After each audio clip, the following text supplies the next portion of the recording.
Hello, module 5-ലെ marathon MCQs-ന്റെ അവസാനത്തെ ഭാഗമായിട്ടാണ് ഞാൻ വന്നിട്ടുള്ളത്. എൻ്റെ പേര് ഷിജു. ആദ്യത്തെ ചോദ്യത്തിലേക്ക് കടക്കാം. അപ്പോൾ ഒരു 20 ചോദ്യങ്ങളാണ് നമ്മളിവിടെ കാണാൻ പോകുന്നത് കേട്ടോ. First question, what is the energy of discrete time signal x of n is equal to 1, 2, 3. അപ്പോൾ എനർജി ഓഫ് സിഗ്നൽ ആണ് ചോദിച്ചിട്ടുള്ളത്. 6, 9, 14, 36. ഇതെങ്ങനെയാണ് കണ്ടുപിടിക്കാൻ നോക്കാം. അപ്പോൾ energy of A discrete time signal എങ്ങനെയാണ് എന്ന് വെച്ചാൽ sigma X of N square എന്നാണ് നമ്മൾ എടുക്കുക. അതായത് ഇത് ഓരോന്ന് സ്ക്വയർ ചെയ്തിട്ട് ആഡ് ചെയ്യാം. ഓക്കെ, സം ഓഫ് സ്ക്വയർസ് ആണ്. അതായത് 1 square plus 2 square plus 3 square ചെയ്ത് കഴിഞ്ഞാൽ 1 + 4 + 9 എത്ര കിട്ടി? 14 എന്ന് കിട്ടും. ഓക്കെ, അപ്പോൾ സി ആണ് ഇവിടെ ഉത്തരം. അടുത്ത ചോദ്യത്തിലേക്ക് കിടക്കാം. A real and even signal has a DFT x of k. What property will x of k exhibit? അപ്പോൾ റിയൽ ആൻഡ് ഈവൻ സിഗ്നൽ ആണെങ്കിൽ നമ്മൾ തൊട്ട് മുമ്പത്തെ MCQs-ൽ പഠിച്ചതാണ്. റിയൽ ആൻഡ് ഈവൻ ആണെങ്കിൽ നമ്മുടെ ഔട്ട്പുട്ടും സിഗ്നൽ റിയൽ ആൻഡ് ഈവൻ ആണെങ്കിൽ DFTയും റിയൽ ആൻഡ് ഈവൻ ആയിരിക്കും. അപ്പോൾ ഇമാജിനറി ആണോ? അല്ല, റിയൽ ആയിരിക്കും. കോംപ്ലക്സ് അല്ല, സീറോ അല്ല. ഓക്കെ, അപ്പോൾ ബി ആണ് answer. For real and even signals DFT and DTFT is always real and even. Okay, അടുത്ത നോക്കാം. Flicker noise is also called. Flicker നോയ്സിനെ വിളിക്കുന്ന പേരെന്താണ്? വൈറ്റ് നോയ്സ് ആണോ? അല്ല. പിങ്ക് നോയ്സ് ആണോ? അതെ. ബ്രൗൺ നോയ്സ് അല്ല. നൺ ഓഫ് ദി മെൻഷൻഡും അല്ല. ഓക്കെ, അപ്പോൾ പിങ്ക് നോയ്സ് എന്നാണ് അതിനെ വിളിക്കുക, ഫ്ലിക്കർ നോയ്സിനെ. Pink noise is also called flicker noise. അപ്പോൾ പിങ്കും ഫ്ലിക്കറും ഒന്നാണ് കേട്ടോ. Because it spectral power density reduces by 3 dB per octave. -3 dB per octave-ലാണ് അത് കുറഞ്ഞു വരിക കേട്ടോ. Pink noise band power is inversely proportional to the frequency. Pink നോയ്സിൻ്റെ ബാൻഡ് പവർ എന്ന് പറഞ്ഞു കഴിഞ്ഞാൽ ഇൻവേഴ്സ്ലി പ്രൊപ്പോർഷണൽ ടു ഫ്രീക്വൻസി ആയിരിക്കും പിങ്ക് നോയ്സിൻ്റെ. അതൊന്ന് ഓർത്ത് വെക്കണം. അടുത്ത ചോദ്യത്തിലേക്ക് കടക്കാം. A 1024 point FFT is computed using Radix 2 algorithm. How many stages are needed? അപ്പോൾ FFT Radix 2 ആണ്. അങ്ങനെയാണെങ്കിൽ സ്റ്റേജസ് എത്ര എന്നാണ് ചോദ്യം. അപ്പോൾ അതിനുള്ള ഫോർമുല അപ്ലൈ ചെയ്താൽ മതി. 10, 9, 8, 12 ഏതാണ്? അപ്പോൾ log n to the base 2 ആണ് നമ്പർ ഓഫ് സ്റ്റേജസ് എന്ന് പറയുന്നത്. അപ്പോൾ log 1024 to the base 2 എന്ന് വെച്ചാൽ 2⁻10 അല്ലേ 1024. അപ്പോൾ 10 ആണ് ഉത്തരം. ഓക്കെ, എ ആണ് ആൻസർ. അടുത്ത ചോദ്യം. An antenna has a gain of 10 dB and is fed with 10 watt of power. What is the radiated power in watts? ERP എത്രയാണെന്നാണ് ചോദിച്ചിട്ടുള്ളത്. എഫക്റ്റീവ് റേഡിയേറ്റഡ് പവർ എത്രയാണെന്നാണ് ചോദിച്ചിട്ടുള്ളത്. 10 വാട്ട് ആണോ, 100 വാട്ട് ആണോ, 1 വാട്ട് ആണോ, 20 watts ആണോ എന്നാണ് ചോദ്യം. അപ്പോൾ ഇതിൽ ആദ്യം തന്നെ ആൻറ്റിനയുടെ ഗെയിൻ 10 dB-യിലാണ് തന്നിട്ടുള്ളത് അല്ലേ.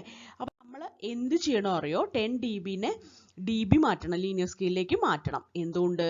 നമുക്കറിയാം ERP എന്ന് പറയുന്നത് എന്താണ്? ഇഫക്റ്റീവ് റേഡിയേറ്റഡ് പവർ എന്ന് പറഞ്ഞു കഴിഞ്ഞാൽ ഇൻപുട്ട് പവർ ഇൻറ്റു ഗെയിൻ ആണ്. ഫൈനലി നമുക്ക് വാട്ട്സിലാണ് അത് കിട്ടേണ്ടത്. അപ്പോൾ power into gain in DB അല്ല, DB-യിലല്ലാത്ത ലീനിയർ സ്കെയിലിലുള്ള ഗെയിൻ ആണ് നമുക്കിവിടെ വേണ്ടത്. അപ്പോൾ 10 dB എന്ന് പറയുന്ന ആളെ എങ്ങനെയാണ് നമുക്ക് കിട്ടുക? ഗെയിൻ ഇൻ DB എന്ന് പറഞ്ഞു കഴിഞ്ഞാൽ എന്താണ്? നമുക്കറിയാം അത് 10 log ഗെയിൻ ആണ് അല്ലേ. ഗെയിൻ ലീനിയർ സ്കെയിലുള്ള ഗെയിൻ ആണ് എന്ന് വെച്ചാൽ ഗെയിൻ ഇൻ DB എന്ന് പറയുന്ന ആൾ ഇവിടെ 10 dB ആണ് നമുക്ക് കിട്ടിയിട്ടുള്ളത് കേട്ടോ.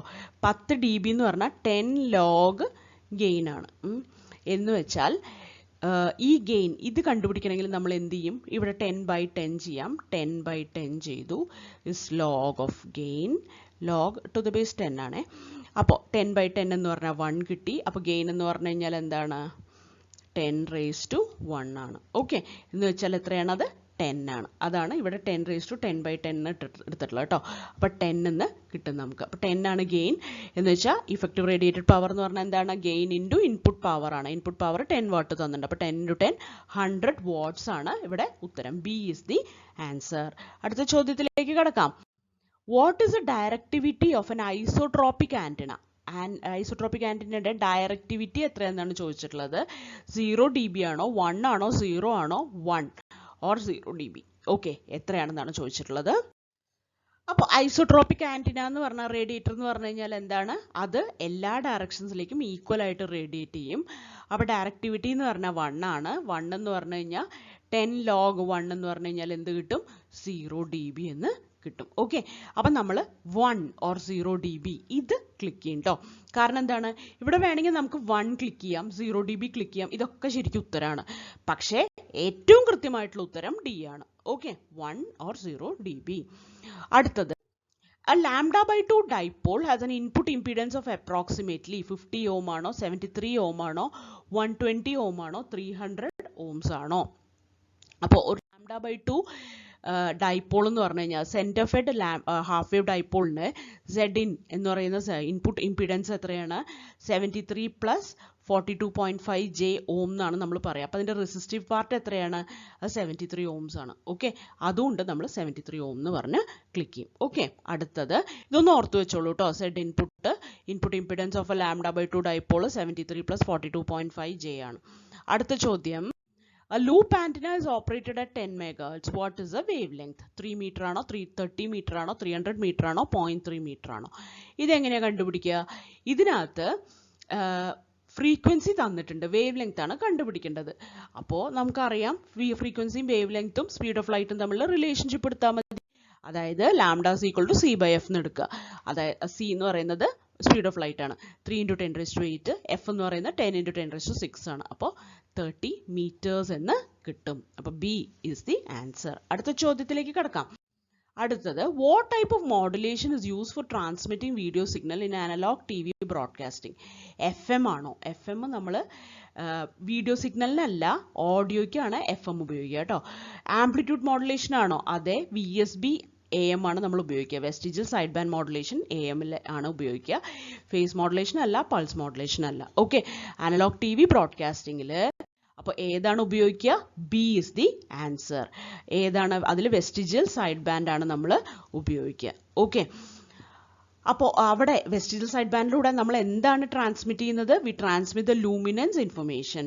Okay, it allows for the transmission of luminance information. അത് മോണോക്രോമിലാണ് പറയുന്നത് കേട്ടോ. മോണോക്രോമിൽ ലൂമിനൻസ് ആണ് നമ്മൾ ട്രാൻസ്മിറ്റ് ചെയ്യുക. ഇവിടെ കളർ ടി വിയിൽ വരുമ്പോഴോ ക്രോമിനൻസും കൂടെ നമുക്ക് ട്രാൻസ്മിറ്റ് ചെയ്യണം. ഓക്കെ, ഓഡിയോ സിഗ്നലിന് ഉപയോഗിക്കുന്നത് FM ആണ്. അടുത്ത ചോദ്യം, what is the term interlaced scanning mean in TV systems? Interlaced scanning എന്ന് പറയുന്നത് എന്താണ്?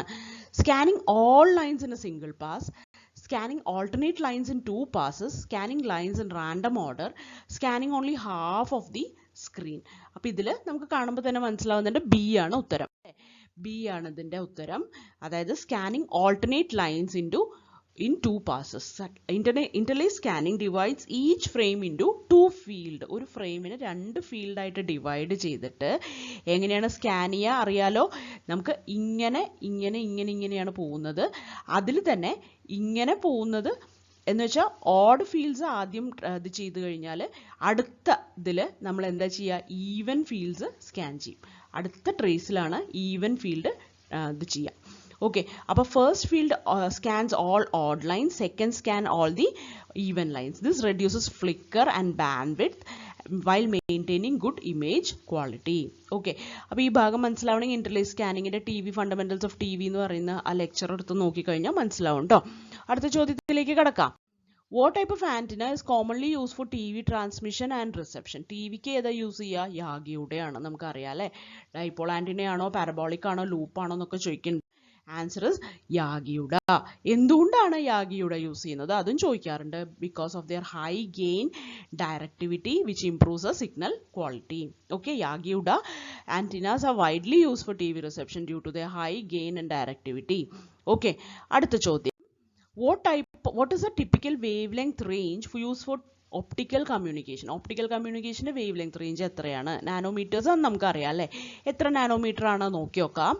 200 to 400 നാനോമീറ്റേഴ്സ് ആണോ, 850 to 1550 നാനോമീറ്റേഴ്സ് ആണോ, 10 to 100 മൈക്രോമീറ്റർ ആണോ, 1 to 10 നാനോമീറ്റർ ആണോ? അപ്പോൾ B ആണ് ഇവിടെ ഉത്തരം കേട്ടോ. Optical communication systems typically use wavelengths in the near infrared range about 850 nanometer, 1310 nanometer and 1550 nanometers because of low attenuation and dispersion in these windows. എന്തുകൊണ്ടാണ് ഈ റേഞ്ച് ഉപയോഗിക്കുന്നത്? ലോ അറ്റന്യൂഷനും ഡിസ്പേർഷനും ആയിരിക്കും. ഈ വിൻഡോയിൽ ഈ ഭാഗത്ത് ലോ അറ്റന്യൂഷൻ ആൻഡ് ഡിസ്പേർഷൻ ആയിരിക്കും. Okay, അടുത്ത ചോദ്യം, which of the following causes pulse broadening in multimode fibres. Multimode ഫൈബേഴ്സിൽ പൾസ് ബ്രോഡനിങ് ഉണ്ടാവുന്നത് എന്തുകൊണ്ടാണ്? ക്രോമാറ്റിക് ഡിസ്പേർഷൻ കാരണമാണോ, മോഡൽ ഡിസ്പേർഷൻ കാരണമാണോ, അബ്സോർപ്ഷൻ കാരണമാണോ, സ്കാറ്ററിങ് കാരണമാണോ? മൾട്ടിമോഡ് ഫൈബേഴ്സിൽ ബ്രോഡനിങ് ഉണ്ടാവാൻ കാരണം മോഡൽ ഡിസ്പേർഷൻ ആണ് കേട്ടോ. അപ്പോൾ ബി ആണ് ഇവിടെ ഉത്തരം. Okay, model dispersion occurs in multimode fibers because different modes travel different distances and arrive at different times, causing pulse spreading and limiting bandwidth. Okay, അപ്പോൾ പല മോഡുകളിലൂടെ പല ദൂരം ട്രാവൽ ചെയ്ത് പല സമയത്താണ് ഇത് എത്തുക. ഓക്കെ, ഓരോ വേവും. അപ്പോൾ എന്താ സംഭവിക്കുക? ഇത് പൾസ് സ്പ്രെഡിങ് ഉണ്ടാക്കുന്നു, അതുകൊണ്ടാണ് പൾസ് ബ്രോഡനിങ് ഉണ്ടാക്കുന്നു, അതുകൊണ്ട് മോഡൽ ഡിസ്പേർഷൻ ആണ് ഇവിടുത്തെ പ്രശ്നം. ഓക്കെ, അടുത്ത ചോദ്യം. What is a typical altitude of a geostationary satellite? Geostationary satelliteന്റെ typical altitude എത്രയാണ്? അപ്പോൾ സാറ്റലൈറ്റ് കമ്മ്യൂണിക്കേഷൻ ഒക്കെ ഉപയോഗിക്കുന്ന സാറ്റലൈറ്റ്സ് ജിയോസ്റ്റേഷനറിയിലാണ് വെക്കുക അല്ലെ, ജിയോസ്റ്റേഷനറി ഓർബിറ്റിലാണ് നമ്മൾ കൊണ്ടുവയ്ക്കുക. അത് അബൌട്ട് 500 കിലോമീറ്റർ ആണോ? 500 കിലോമീറ്റർ മുകളിലുണ്ടോ? അത് ഇല്ല. അബൌട്ട് 10,000 കിലോമീറ്റർ ആണോ? അല്ല. About 35,786 kilometre. 36,000 കിലോമീറ്റർ എന്നാണ് നമ്മൾ ഓർത്തു വെക്കുക കേട്ടോ. അത് അടുത്തത് അബൌട്ട് 50,000 കിലോമീറ്റർ, അതുമല്ല. അപ്പോൾ C is the answer. They orbit approximately 35,786 kilometre above earth equator. Okay, അടുത്ത ചോദ്യം. 15th question. What device on the satellite is used to receive, amplify and retransmit signals back to earth? ഏതാണ്? Transponder ആണോ, amplifier ആണോ, reflector ആണോ, antenna ആണോ? അപ്പോൾ നമുക്കറിയാം സാറ്റലൈറ്റിനകത്തുള്ള സാധനം എന്താണ്? അതിനകത്തുള്ളത് ട്രാൻസ്പോണ്ടർ ആണ്. ഓക്കെ, ട്രാൻസ്പോണ്ടറിനകത്ത് ആംപ്ലിഫയർ ഒക്കെ ഉണ്ടാവും, പക്ഷേ ട്രാൻസ്പോണ്ടർ എന്നാണ് നമ്മൾ അതിനെ വിളിക്കുക. Okay, transponder receives the uplink signal, amplifies it, changes it frequency to avoid interference and retransmits it as downlink signal. അപ്പോൾ ഒരു അപ്ലിങ്ക് സിഗ്നലും ഉണ്ടാവും, ഒരു ഡൗൺലിങ്ക് സിഗ്നലും ഉണ്ടാവും. അപ്പോൾ ഈ സാറ്റലൈറ്റിലുള്ള സാധനത്തിന് വിളിക്കുന്ന പേരെന്താണ്? ട്രാൻസ്പോണ്ടർ. ഓക്കെ, ട്രാൻസ്പോണ്ടർ എന്നാണ് അതിനെ വിളിക്കുക. അപ്പോൾ അതെന്തൊക്കെ ചെയ്യും? അത് ഈ അപ്ലിങ്ക് സിഗ്നൽ റിസീവ് ചെയ്തു, എന്നിട്ട് ആംപ്ലിഫൈ ചെയ്യും, എന്നിട്ട് മറ്റൊരു ഫ്രീക്വൻസിയിലാണ് ഡൗൺലിങ്ക് സിഗ്നലായിട്ട് അതിനെ റീട്രാൻസ്മിറ്റ് ചെയ്യുന്നത്. ഓക്കെ, അടുത്ത ചോദ്യം. What is the term bit rate referred to in digital communication? Bit rate എന്ന് പറഞ്ഞാൽ എന്താണ്? ബിറ്റ് റേറ്റ് എന്ന് പറഞ്ഞാൽ എത്ര ബിറ്റ് ഒരു സെക്കൻഡ് ട്രാൻസ്മിറ്റ് ചെയ്തു.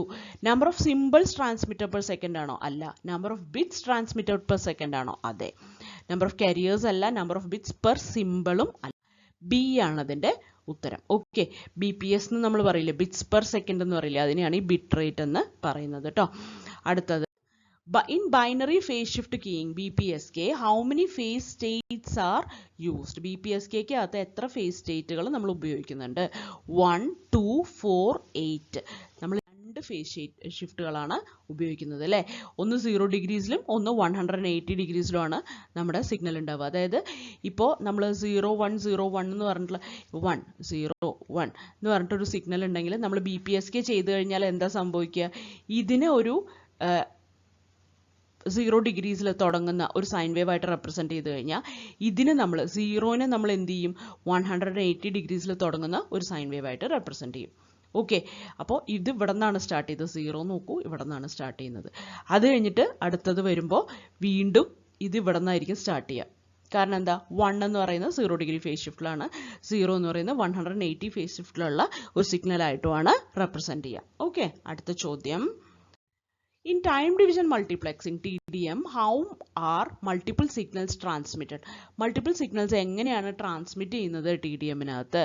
By allocating separate frequency band. Separate frequency band allocate ചെയ്യുന്നത് FDM-ലാണ്. By assigning unique time slots for each signal. അതെ, ഇതിൽ നല്ല ഉത്തരം ഉണ്ടോ നോക്കാം. By spreading the signal over a wide frequency spectrum, അതൊക്കെ സ്പ്രെഡ് സ്പെക്ട്രത്തിലാണ്. By encoding each signal with a unique code, അത് CDMA ആണ്.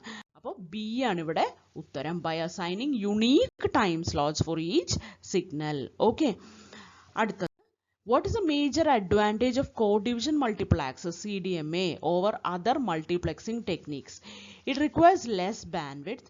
It enables multiple users to share the same frequency band simultaneously using unique codes. It uses time slots for user separation. It uses separate frequency bands for each user. B ആണ് ഇവിടെ ഉത്തരം കേട്ടോ. B എന്താണ്? It enables multiple users to share same frequency band simultaneously using unique codes. കോഡുകൾ വ്യത്യാസം ഉണ്ടാവും, അതിലാണ് നമ്മളിവിടെ ചെയ്യുന്നത്. ഓക്കെ, ഇൻ്റർഫറൻസ് ഒന്നുമില്ലാതെ വ്യത്യസ്തമായിട്ടുള്ള കോഡുകൾ ഉപയോഗിച്ച് എൻകോഡ് ചെയ്ത് അയച്ചിട്ട് അവിടെ വെച്ചിട്ട് ഡീകോഡ് ചെയ്യും, റിസീവറിൽ വെച്ച് ഡീകോഡ് ചെയ്തെടുക്കും അതേ കോഡുകൾ ഉപയോഗിച്ചിട്ട്. അതാണ് കോഡ് ഡിവിഷൻ മൾട്ടിപ്പിൾ ആക്സസ്. അടുത്ത last question, which microwave device works based on velocity modulation principle? Magnetron ആണോ, ക്ലിസ്ട്രോൺ ആണോ, ഗൺ ഡയോഡ് ആണോ, പിൻ ഡയോഡ് ആണോ? നമുക്ക് ക്ലിസ്ട്രോൺ ആണ് വെലോസിറ്റി മോഡുലേഷൻ പ്രിൻസിപ്പിൾ ഉപയോഗിച്ചിട്ട് വർക്ക് ചെയ്യുക. Okay, it works on velocity modulation of an electron beam to amplify the microwave signals. Klystron ആണ് അങ്ങനെ വർക്ക് ചെയ്യുക. അപ്പോൾ ഇത്രയൊക്കെയാണ് കമ്മ്യൂണിക്കേഷൻ്റെ ആയിട്ട് ബന്ധപ്പെട്ടിട്ടുള്ളത്. മാരത്തോൺ MCQs എല്ലാവരും നല്ലോണം പഠിക്കുക. Thank you.